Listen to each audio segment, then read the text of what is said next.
স্থানীয় সরকার নির্বাচনে দলীয় প্রতীক থাকছে না। এই সংক্রান্ত 4টি আইনের সংশোধনী উপদেষ্টা পরিষদের বৈঠকে অনুমোদন দেওয়া হয়েছে। এর ফলে রাজনৈতিক দলগুলো আর স্থানীয় সরকার নির্বাচনে আনুষ্ঠানিকভাবে কোনো প্রার্থী মনোনয়ন দিতে পারবে না। সব প্রার্থী হবে নির্দলীয়, যাদের এখন স্বতন্ত্র প্রার্থী হিসেবে গণ্য করা হবে। দীর্ঘদিন ধরে স্থানীয় সরকার নির্বাচনে দলীয় প্রতীকের ব্যবহার বন্ধের দাবি জানিয়ে আসছিলেন বিভিন্ন রাজনৈতিক দল এবং নির্বাচন বিশেষজ্ঞরা।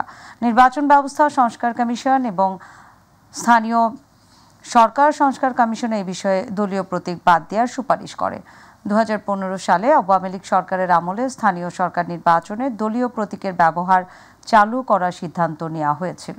বর্তমানে বাংলাদেশের স্থানীয় সরকার ব্যবস্থা 5টি স্তরে বিভক্ত। এর মধ্যে সবচেয়ে বেশি রয়েছে ইউনিয়ন পরিষদ, মোট 4581টি।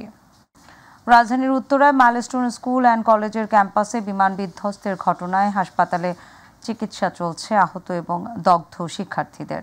জাতীয় বার্ন ও প্লাস্টিক সার্জারি ইনস্টিটিউট থেকে সবশেষ আপডেটে জানানো হয়, হাসপাতালটিতে 44 জন চিকিৎসাধীন, বেশিরভাগই শিশু। তাদের মধ্যে 8 জনের অবস্থা আশঙ্কাজনক। সব মিলিয়ে বিভিন্ন হাসপাতালে ভর্তি 57 জন। সিঙ্গাপুর থেকে আসা চিকিৎসকদের সাথে পরামর্শ করে রোগীদের 3 ক্যাটাগরিতে ভাগ করে চিকিৎসা সেবা দেওয়া হচ্ছে। প্রধান উপদেষ্টা প্রেস উইং থেকে জানানো হয়, অগ্নিদগ্ধ 13 জনকে হাসপাতাল থেকে ছাড়পত্র দেওয়া হয়েছে। নতুন করে ভর্তি হয়েছে 1 জন। এদিকে গুরুতর দগ্ধ ও আহতদের চিকিৎসায় সহায়তা করতে বুধবার রাতে ঢাকায় আসে ভারতের একটি বিশেষজ্ঞ মেডিকেল দল। আজ জাতীয় বার্ন অ্যান্ড প্লাস্টিক সার্জারি ইনস্টিটিউটে এসেছেন তারা। এদিকে মাইলস্টোন স্কুল অ্যান্ড কলেজের ক্যাম্পাসে বিমান বিধ্বস্তের ঘটনার 3 দিন পর ক্যাম্পাসে এসেছেন শিক্ষা প্রতিষ্ঠানটির শিক্ষক, কর্মকর্তা ও কর্মচারীরা। আকস্মিক দুর্ঘটনা আর ব্যাপক প্রাণহানিতে ধাক্কা এখনও কাটিয়ে উঠতে পারেননি শিক্ষকরা। শিক্ষার্থী অভিভাবকরাও মানসিকভাবে ভেঙে পড়েছেন। এরই মধ্যে স্কুল কর্তৃপক্ষ গঠিত কমিটি হতাহতদের তালিকা তৈরির কাজ শুরু করেছে। এখনও প্রতিষ্ঠানটির 3 শিক্ষার্থী এবং 2 অভিভাবক নিখোঁজ রয়েছে বলে জানা গেছে।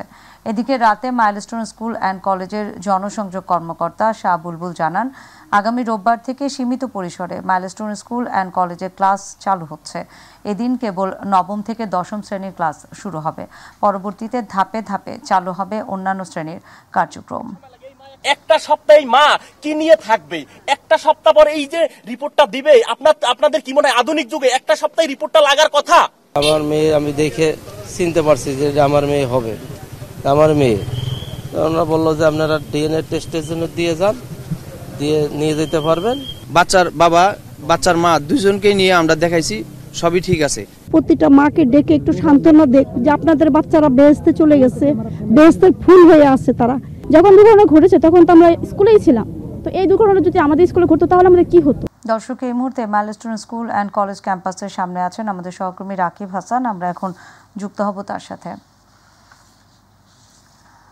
রাকিব, আপনি তো মাইলস্টোন স্কুল অ্যান্ড কলেজের সামনে রয়েছেন, তো মর্মান্তিক এই বিমান দুর্ঘটনার পর সেখানে আজকের পরিস্থিতি কেমন দেখছেন?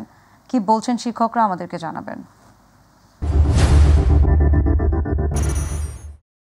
আসলে ঠিক যেমনটি বলছিলেন, আমি যদি একটু বলতে চাই, আমি এখন সেই ঘটনাস্থলেই রয়েছি যেখানে গত সোমবার একটি যুদ্ধ বিমান বিধ্বস্ত হয়েছিল এবং যে স্কুলটিতে আসলে যে জায়গাটিতে বিধ্বস্ত হয়েছিল, আপনাকে একটু যদি দেখাতে চাই আপনার মাধ্যমে আমাদের দর্শকদের, ঠিক এই জায়গাটিতেই আসলে সে বিধ্বস্ত হওয়ার জায়গাটি আমরা একটু দেখতে পাচ্ছি যে কি অবস্থায় রয়েছেন। ঠিক এই জায়গাটিতেই কিন্তু বিধ্বস্ত হয়েছিল। সেই জায়গাটি আসলে যেখানে ক্লাস করছিলেন ছোট ছোট বাচ্চারা, আশেপাশে যে ক্লাসরুমগুলো রয়েছেন আপনারা দেখতেই পাচ্ছেন যে এই ক্লাসরুমগুলোতেই ছোট্ট শিশুরা, কোমলমতি শিশুরা তাদের ভবিষ্যৎকে গড়ার জন্য, ভবিষ্যৎ গড়ার জন্যই কিন্তু তারা সেই ক্লাসে উপস্থিত হয়েছিলেন, ক্লাস করছিলেন। ক্লাস ঠিক শেষ হওয়ার মুহূর্তেই কিন্তু সেই বিমানটি সেখানে বিধ্বস্ত হয় এবং মুহূর্তেই ঝরে পড়ে এই কোমলমতি শিশুদের প্রাণ। এখনও সেই চিহ্ন কিন্তু রয়ে গেছে, এখনও সেই বাচ্চাদের যে পড়ার বই খাতাগুলো রয়েছে সেগুলো ছড়িয়ে ছিটিয়ে রয়েছে। কিছু অগ্নিদগ্ন রয়েছেন, কিছু পুড়ে গেছেন, কিছু ভালো রয়েছেন, ভিজে গেছেন। কোথাও কোথাও সেই বাচ্চাদের স্কুলের ব্যাগ দেখা যাচ্ছে, পানির বোতল দেখা যাচ্ছে। অর্থাৎ ক্লাসে উপস্থিত হওয়ার আগে বাচ্চারা যে প্রিপারেশনগুলো নিয়ে আসেন, বই খাতা, পানির বোতল, সেগুলো কিন্তু ছড়িয়ে ছিটিয়ে রয়েছেন পুরো এলাকায়। পুরো ক্লাসরুমগুলো কিন্তু পুরো ছাই। ক্লাসরুমগুলোর অবস্থা আসলে দেখতেই পাচ্ছেন যে কি অবস্থায় রয়েছেন। সেই বিমানের দুর্ঘটনার মুহূর্তেই কিন্তু সেই সব কিছু শেষ হয়ে গেছে। কোমলমতি শিশুদের ভবিষ্যৎ শেষ হয়ে গেছে, তাদের মায়েদের কোল খালি হয়ে গেছেন। কান্নার আহাজারিতে কিন্তু পুরো এই এলাকায় এখনও কিন্তু ভারী হয়ে রয়েছেন। আমরা আজও দেখতে পেয়েছি, সকাল থেকেই দেখতে পেয়েছি অনেকেই আসছেন এই স্কুলের প্রধান ফলকটিতে আসছেন এবং কাউকেই আসলে প্রবেশ করতে দেওয়া হয়নি সকাল থেকে। শুধুমাত্র যারা আসলে তাদের বাচ্চাদের সন্ধান নিতে আসছেন তাদেরকেই প্রবেশ করতে দেওয়া হয়েছে। এমন একটি পরিবার আমরা পেয়েছি যারা তাদের বাচ্চার সন্ধান এখনও পায়নি, তারা সেই সন্ধান নিতেই আসছিলেন। তারপরেই কিন্তু তারা চলে গেছেন এখানে যে একটি অভিযোগ সেল গঠন করা হচ্ছে, সেলে অভিযোগ করে বা দিয়েই তারা চলে গেছেন। আমাদেরকেও কিন্তু সারাদিনই এই ভবনটিতে প্রবেশ করতে দেওয়া হয়নি। আমরা অল্প কিছুক্ষণ আগে সেনাবাহিনীর সহায়তায়, আইএসপিআরের সহায়তায় আমরা এই ভবনটিতে প্রবেশ করতে পেরেছি। তারা কিন্তু আমাদের এখনকার যে বাস্তব চিত্রগুলো সেগুলোই কিন্তু আমাদের সামনে তুলে ধরছেন। হয়তো অল্প কিছুক্ষণ পরে তারা কিন্তু ব্রিফ করবেন, সেই ব্রিফের মধ্য দিয়ে কিন্তু আমরা হয়তো আরও অনেক কিছুই জানতে পারবো। তবে এখন আমরা সেই ভিতরের চিহ্নগুলো আমরা যে রয়েছে এখনও রয়েছে, সেই চিহ্নগুলো কিন্তু আমরা দেখতে পাচ্ছি। আমরা গণমাধ্যম কর্মীরাই শুধু প্রবেশ করতে পেরেছি। এখানে আইনশৃঙ্খলা রক্ষাকারী বাহিনীর সদস্য রয়েছেন, অন্য কোনো কাউকেই কিন্তু প্রবেশ করতে দেয়া হয়নি। সেই বিধ্বস্ত হওয়ার জায়গাটি আপনারা দেখতে পাচ্ছেন যে এই জায়গাটিতেই বিমানটি আঘাত হেনেছিল এবং এই যে সিঁড়ি আসলে এই স্কুল ভবনটিতে যে সিঁড়ির জায়গাটি ছিল এই জায়গাটিতেই বিমানটি এসে আটকে যায় এবং এর আশেপাশে যতগুলো ক্লাসরুমে যতগুলো শিক্ষার্থী ছিল, যারা ক্লাসে ছিল বা ক্লাসের বাইরে ছিল, তারা অধিকাংশই কিন্তু আমরা জানি যে এখনও মৃত্যুর কোলে ঢলে গেছেন এবং যারা এখনও রয়েছেন তারা হাসপাতালের বিছানায় কাতরাচ্ছেন। অনেকের অবস্থা এখনও কিন্তু আশঙ্কাজনক। এর মধ্যেই কিন্তু মৃত্যু নিয়েও নানা গুজব ছড়াচ্ছে। আমরা যতটুকু দেখতে পেয়েছি বিভিন্ন জায়গা থেকে বিভিন্ন তথ্য দেয়া হচ্ছে। তো সেই তথ্যগুলো আমরা আইএসপিআর থেকে যে তথ্যটি পেয়েছি সর্বশেষ 22 তারিখে তারা বলেছে যে এখনও পর্যন্ত তাদের কাছে 31 জনের মৃত্যুর খবর রয়েছে। তবে সরকারিভাবে কিন্তু সেটি বলা হচ্ছে 29 জন। এছাড়া হাসপাতালে ভর্তি রয়েছেন, বিভিন্ন হাসপাতালে ভর্তি রয়েছেন অনেককেই আবার আমরা জানি যে অল্প কিছু সংখ্যক শিক্ষার্থীকে খুঁজে পাওয়া যাচ্ছে না বলে তাদের অভিযোগ রয়েছে। আসলে এই যে দোলনাটি দেখতে পাচ্ছেন, কদিন আগেও হয়তো বা গত সোমবারের আগে শনিবার রবিবারে কিন্তু এই দোলনাটিতেই কিন্তু বাচ্চাদেরকে হয়তো বা তারা ধুলছিলেন, এই দোলনাটিতে তারা খেলা করছিলেন, এই দোলনাকে ঘিরে তারা নানা মজা করছিলেন। আজ এই দোলনাটি শুধু দোলনা রয়ে গেছেন, কিন্তু সেই বাচ্চাগুলো নেই, অনেকেই নেই, তাদের স্মৃতিগুলো রয়ে গেছেন। এক বিভৎস দৃশ্য, আসলে এটি ভাষায় প্রকাশ করতে পারছি না। দর্শক, আসলে এই ধরনের পরিস্থিতি আমাদেরকে দেখতে হবে বা অভিভাবকদের দেখতে হবে, এটা কখনোই হয়তো কেউ ভাবেনি। আমাদেরকে সেই পরিস্থিতি দেখতে হচ্ছে। আমরা সেই পরিস্থিতি এখন আসলে দৃশ্য ধারণ করছি, কিন্তু এর পেছনের যে গল্প রয়েছেন, পেছনের যে আসলে দৃশ্যগুলো লুকিয়ে আছেন, সেগুলো আসলে আমার বর্ণনা করতে অনেকটাই কষ্ট হচ্ছে। তারপরও আমাদের দর্শকদের জন্য হয়তো বা তুলে ধরছি। দেখতেই পাচ্ছেন এই যে সেই দোলনাটি, বাচ্চারা ধুল খেয়ে হয়তো বা আনন্দ পাচ্ছিলেন গত এক সপ্তাহ আগে, গত রবিবারও। আজ সেই দোলনাটি খালি পড়ে আছেন।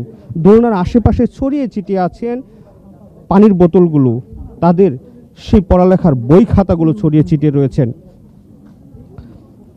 তাদের এই বই খাতাগুলো আসলে তাদের হাতের লেখার যে চিহ্নটি রয়েছেন সেই চিহ্নই বহন করে যাচ্ছে শুধু, কিন্তু সেই মানুষটি হয়তো বা আজ আর নেই। হয়তো বা কেউ তারা মৃত্যুর কোলে তারা ঢলে যাবেন, মৃত্যুর সাথে অনেকেই পাঞ্জা লড়ছেন। আসলে বলার ভাষাই খুঁজে পাচ্ছি না আমি।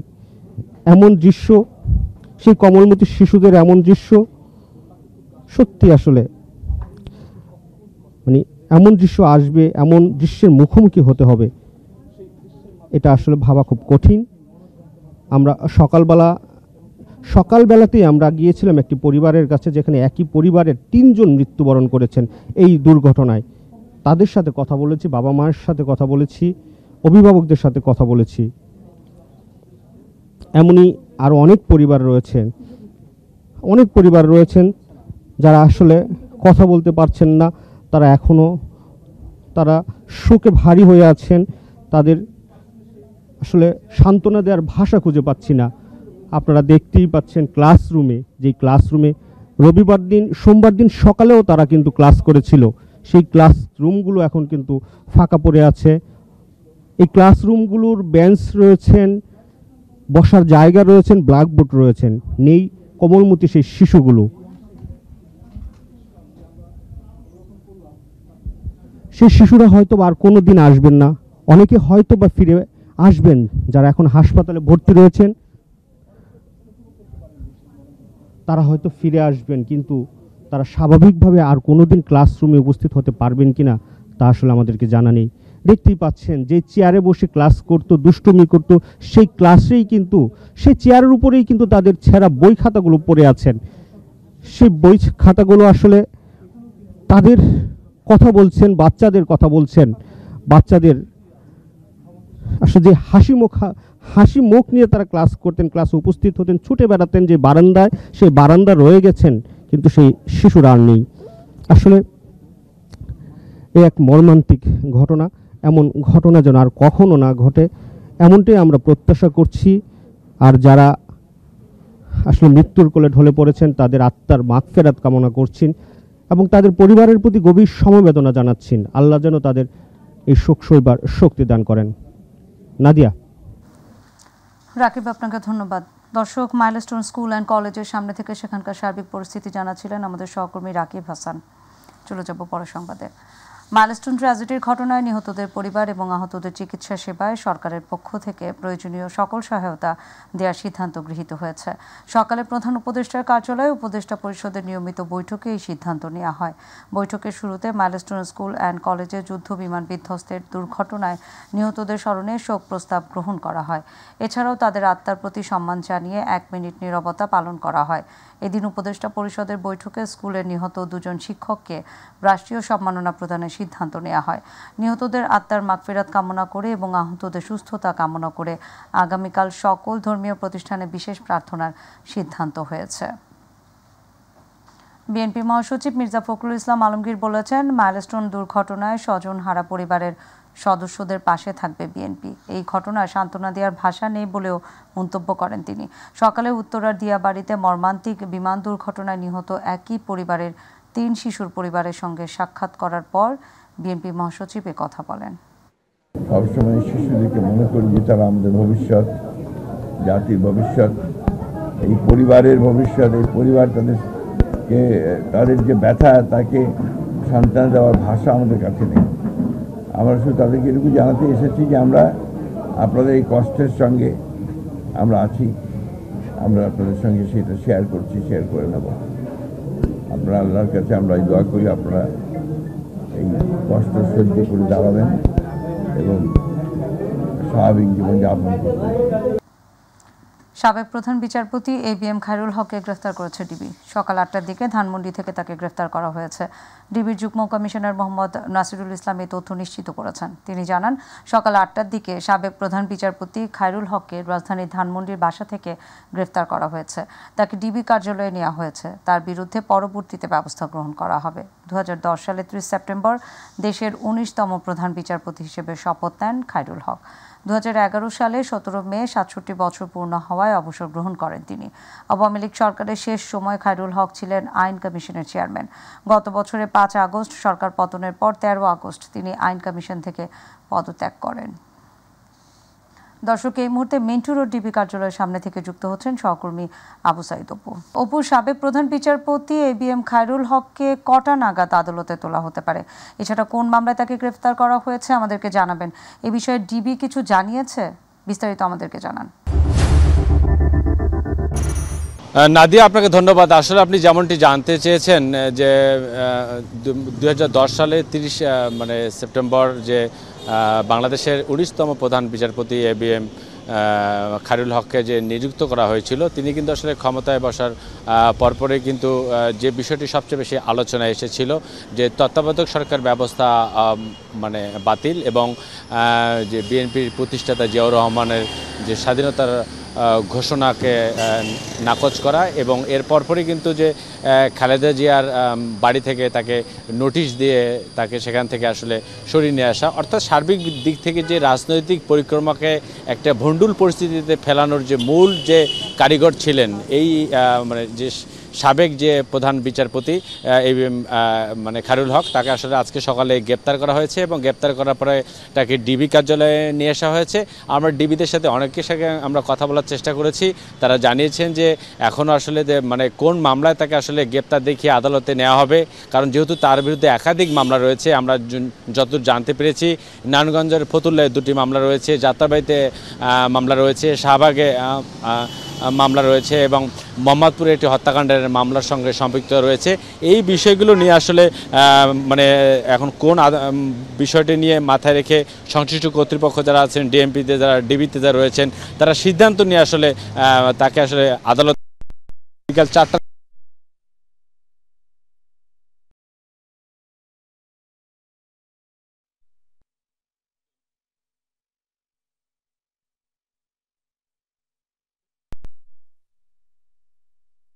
সময় যে তিনি যে আইন কমিশনে যখন চেয়ারম্যান ছিলেন তখন কিন্তু আসলে আপনার বদলি রদবদলি থেকে শুরু করে চাকরি বাণিজ্য থেকে শুরু করে বিভিন্ন রকম অপকর্ম করেছিলেন। এছাড়াও তিনি কিন্তু প্রধান বিচারপতি থাকাকালীন সময়ে ত্রাণ তহবিল থেকে চিকিৎসার নামে টাকা নিয়ে বেশ আলোচনায়ও কিন্তু তিনি মানে এসেছিলেন।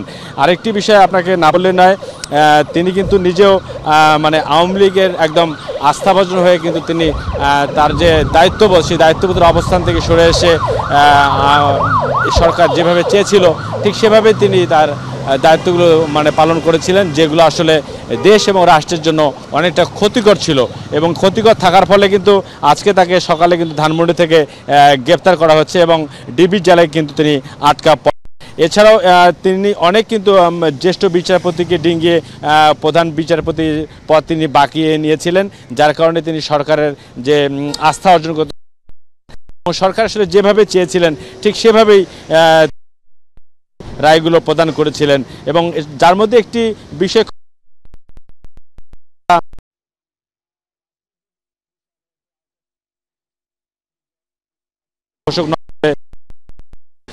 জিয়ার বিষয় নিয়ে আইন নিজের মন গড়া ভাবে যে আইন।